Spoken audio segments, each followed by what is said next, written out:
I've trapped 22 of FM22's best Wonderkids in non-league, and today we're going to simulate through their careers to see how they get on at this non-league club. Every single player is on a 15-year contract on £100 per week, and every single player in 15 seasons' time is due to move to PSG for £30 million.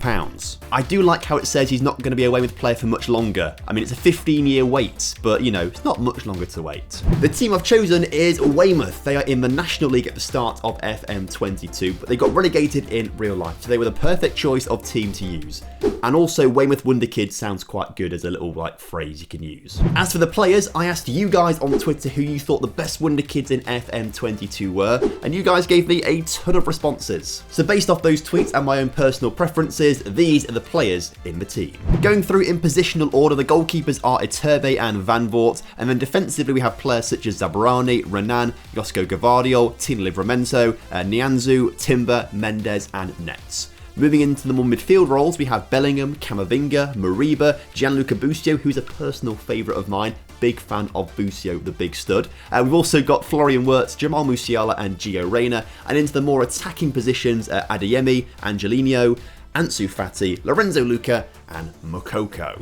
Essentially, I've picked two players in every position to fit a 4-2-2-2 formation. So for example, if we go to a first choice team, it could be something like this, as you can see on the screen, or we can go for the second choice team, which fits the exact same formation with the exact same sort of players, like this. Now, a key thing to remember is that these young players have potential ability ranges, meaning that their potential ability isn't set in stone. It varies from save to save to ensure there's some sort of variability in each different save file that you play. Now, the lowest potential ability some of these players have could be 140, but the highest actually could be 200. So as you can see from this list, Luca Nets has been done dirty, to be fair. His potential ability is only 142, which is a little bit low, I must say. But players like Ansu Fati, he's got the best potential ability out of everyone at 188. Actually, I think in this particular save file, most players have been done dirty because I think Mariba, I want to say Camavinga, and I want to say Moukoko, their potential ability range is from 170 up to 200, and all of them are in the lower half of that potential ability range, so they've been done a little bit harsh here.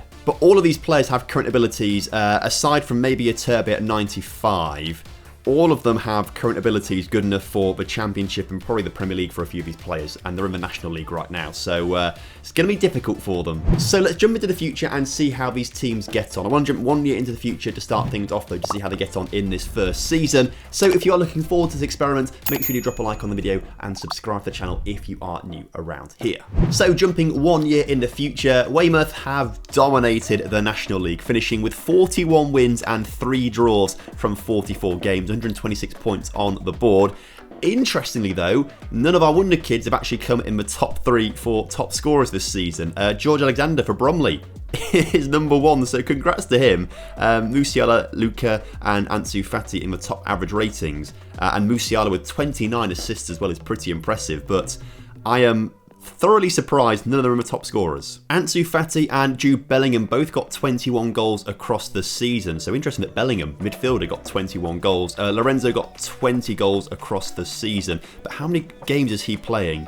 He played most games in the league actually, 33 or 44, so a good 3/4 of games, only 18 goals, fair enough. But they've done well in Season 1, they've done the minimum and got promoted as champions. Now, I'm interested in the current ability of players, in the fact that it's not improved much at all. There's barely any change in the current ability. Now this is going to be a real issue for these players through this experiment. You see, for players to improve, they need to be playing at a good level against players of a similar ability, which is what they're not doing right now in the National League and won't do until they get to the Premier League at some point. Two, they need to be training in fantastic facilities, and Weymouth don't have that. Weymouth facilities are 5 out of 20, which is obviously not very good. And they need really good staff to help them improve as well, and I don't think the staff at Weymouth are going to be particularly good. I mean, they've literally got one coach, this guy called Lee, and he does his best, bless him, he does his best. But the team they have should be good enough to get them into the Premier League, and they should do that by Season 5, I reckon, so let's go and have a look at Season 5.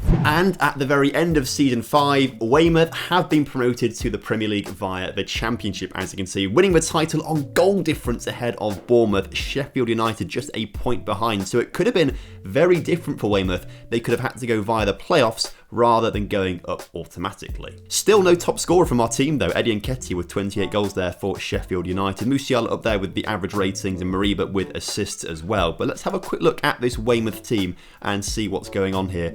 As you can see, the current ability has barely changed for a lot of these players. That's so interesting.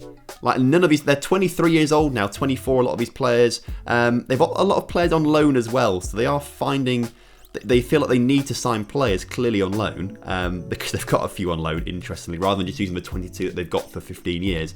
But you can see the current ability, none of them are anywhere near their potential. We sort it by potential ability, none of them anywhere near it. And this, they're not going to get there. Like, they're 23 years old now. They aren't going to develop much more than this at all. So they're kind of locked in at these levels now, which is lower Premier League.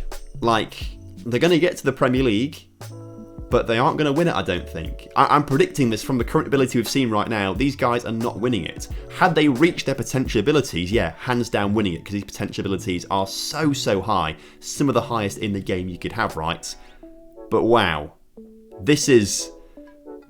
They've developed less than I thought they would do. I know they wouldn't develop that well with the facilities that Weymouth have got, which, by the way, are still only 5.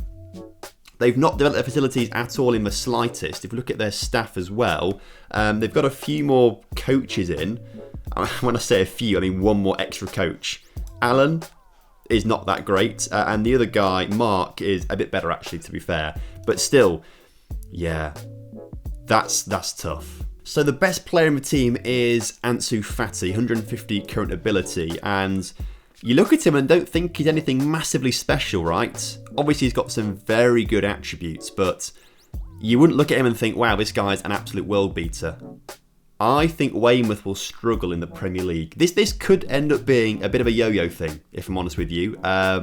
Where they just bounce between a Championship and Premier League for a while. Let's jump another 5 years in the future and see where they end up. Okay, season 10 and Weymouth have come 9th in the Premier League, which actually is a lot better than I thought they would be doing. I thought they'd be a lot further down the table with the quality of the players that they've got and the fact that they just didn't develop. But 9th is pretty good. If we look at their history, they got promoted to the Premiership there. First season came 16th, second season 7th. So does that mean some sort of European? In fact, it does, because I've seen they've won a Conference League. Wow. So they came 7th, got qualified for the Conference League. Looks like they've won that. 13th the season afterwards, 6th the season after that, and then this season we've just had, they came 9th. So they won the Conference League in 2029. Right, let's have a look at this. Weymouth beat Hertha Berlin in the final at Villa Park. Amazing. So they won Group F against teams from Denmark, Switzerland and Austria. A fairly routine group for them there, winning every single game. Obviously winning the group stage puts them straight into the second knockout round where they beat Jablonec 8-1 on aggregate. Into the quarterfinals they beat a team from Romania that I can't quite pronounce, 3-2, only just beating them there. Semi-finals they beat Atalanta, and then obviously in the final they beat Hertha Berlin 3-0. Oh, and I've just looked at the Europa League as well. They recently lost the final to Chelsea. That's so agonising for them. This season they lost it 3-1 in the final. That would have been a chance for them to get Champions League football. They've got a regen called Roberto Carlos, by the way. He's not a fullback, that's a real shame, but he does look pretty good. What's his current ability? 145, 153. Okay, it's not actually that great to be fair, but still, it's probably better than most players in this team because they never developed. Speaking of the team, it's a very big team now. Obviously, they are bringing players through the youth academy. I guess signing a couple of players as well, but it's a massive team, this. Obviously, they just can't get rid of 22 players until 2036. If we look at things in terms of current ability, Musiala actually, a lot of these players developed a lot further than I thought they would do. I thought, wow. So this has opened my eyes a little bit. I genuinely thought around 23, 24 players just stopped developing at all in the slightest. But I lied to you, because look at this. Mariba was 150 earlier, he's now 171, almost reaching his potential ability, same as Musiala. Ansu Fati's got to 171, Bellingham's got to 170, Adeyemi's got to 164 out of 165. Okay, fair enough. I was completely wrong. So now this gives me a lot more hope, because most players in this team are, or players that are playing frequently at least, are 150 and above in current ability.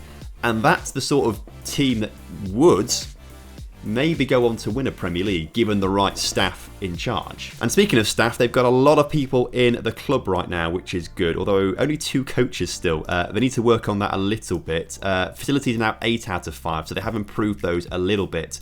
But I'm interested in the history of managers. Oh, it's been the same guy. This bloke's just been in charge the entire time. I'll be honest, he's probably not that good, is he?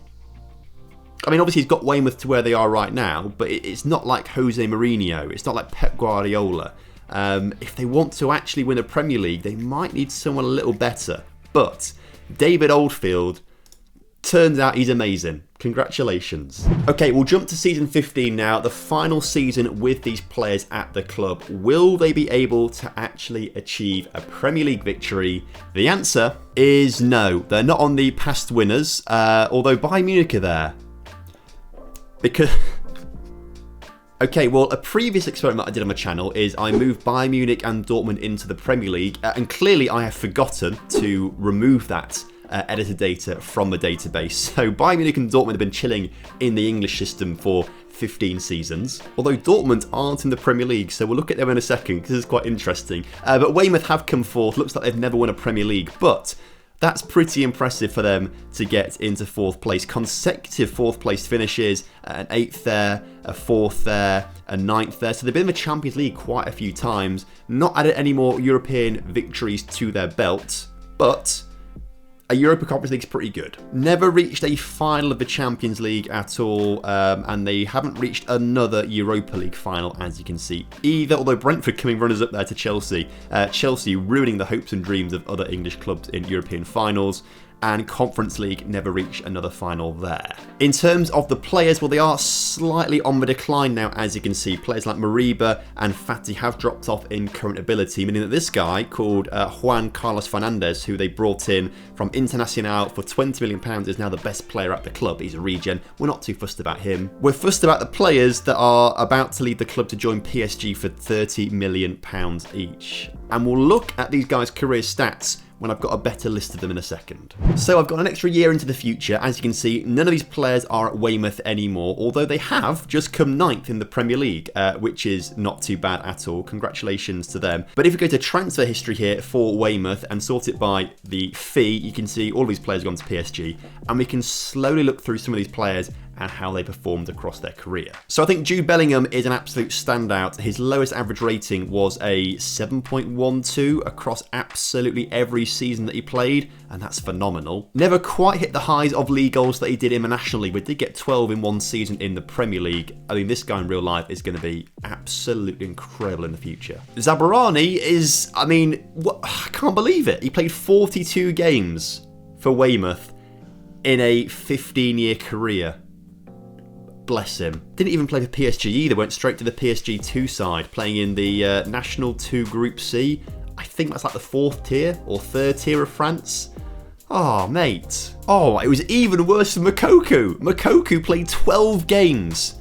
12 league games across his entire career at Weymouth, and they were all in League 1 or below. Moukoko. Wait, Renan played 29 games. Busio played 81 games, so a few more there.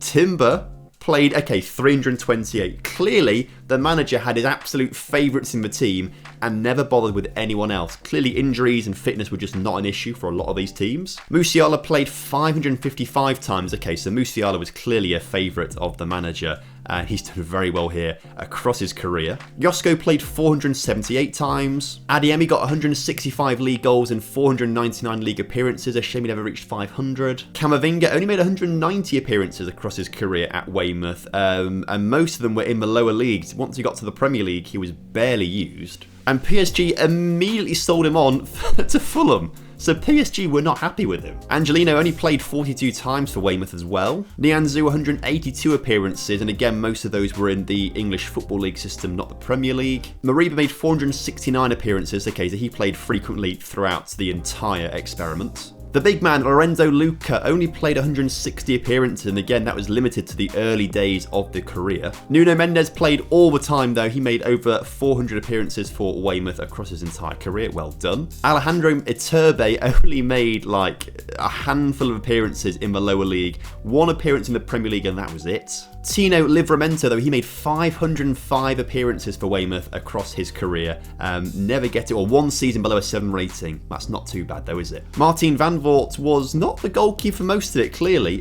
He dropped off a lot in the Premier League, so they must, because obviously Iturbe never played there as well. So they must have brought a goalkeeper in to play in goal for most of the times in the Premier League, because there was like 2 seasons here where Van Voort has played.